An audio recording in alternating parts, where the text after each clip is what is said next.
Assalamualaikum students, I am Shkil Ahmed. Our today's history topic is the Gandhi Jinnah Talks 1944. Students, Congress had resigned from the Congress ministries just because of they wanted to pressurize British government so that the British government could transfer the self-rule into the hands of Congress. But they were not succeeded. Furthermore, the continuous defeats for the British and its allies on different battlefields. Furthermore, encouraged the Congress leaders to pressurize the British. Actually, Congress wanted uh, to get free from to get India free from the British, and after resigning from the Congress ministries, they had started protest and mass demonstrations as well as the strikes in India. And it was all about just to pressurize the British government so that the Congress could get the self rule. But uh, as a result, just to counter the policies of Congress against the British government had taken a hard line and they arrested many of the Congress leaders. So, in the due course, Gandhi was arrested as well. So, later on, Gandhi was released from the prison on medical grounds by the new Viceroy Lord Wavell in May 1944. Gandhi proposed to Jinnah that both should meet to discuss the future of India after the British departure, which now seemed inevitable. So Gandhi wanted to bring Muhammad Ali Jinnah in the joint discussions so that both could find out the solution for the constitutional and political issues of India. Throughout September 1944, Jinnah and Gandhi met in Jinnah's home in Bombay. Against the expectations of many people to reach a compromise, the talks and negotiations broke down for a number of reasons. It meant that the sessions of long talks continued between Jinnah and Gandhi remained totally unsuccessful.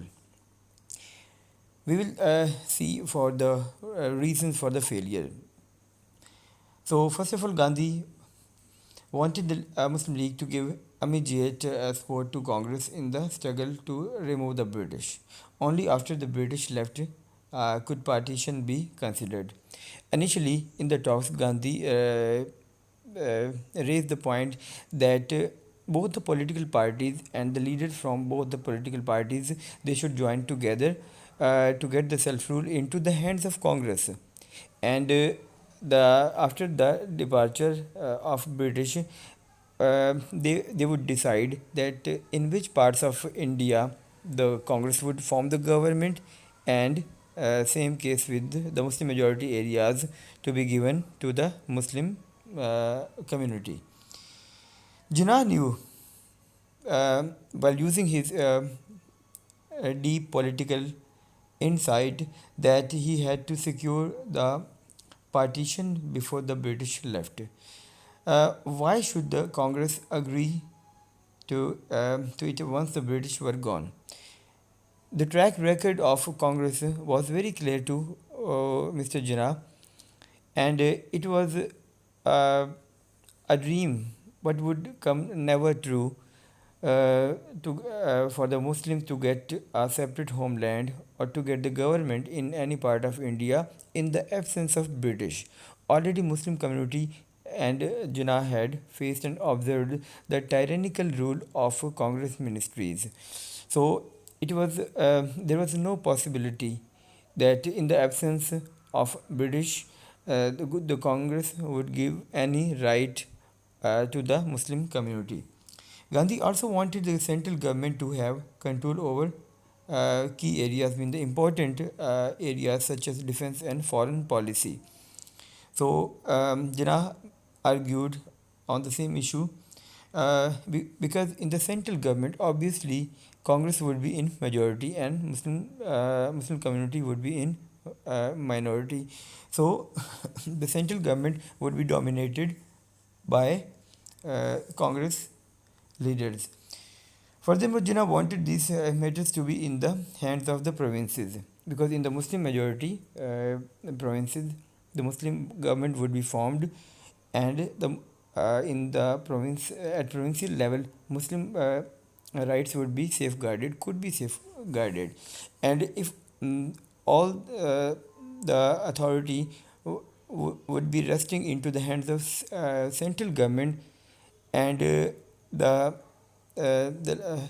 the authority of the provinces would be less than the central government, then the situation would be totally under the control of majority, means Congress. Gandhi considered further himself to be speaking for all of India, but actually Jinnah knew very well that Gandhi was doing all that just for the safeguard of the rights of Hindu community. Jinnah reminded him that really he was just the spokesman of Congress, and he had no concern with the rights of any other community or minority.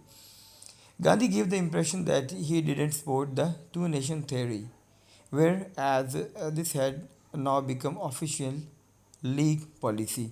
So obviously, Gandhi was not supporting the theory and the philosophy or ideology of Jinnah or Muslim League.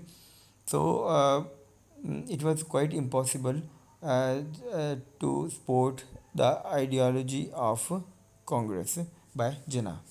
So the talks broke up or failed without any agreement. Jinnah, however, could claim some success from the negotiations or talks. Congress was now accepting that the League was an important organization and that it uh, um, uh, spoke with authority on behalf of Muslims.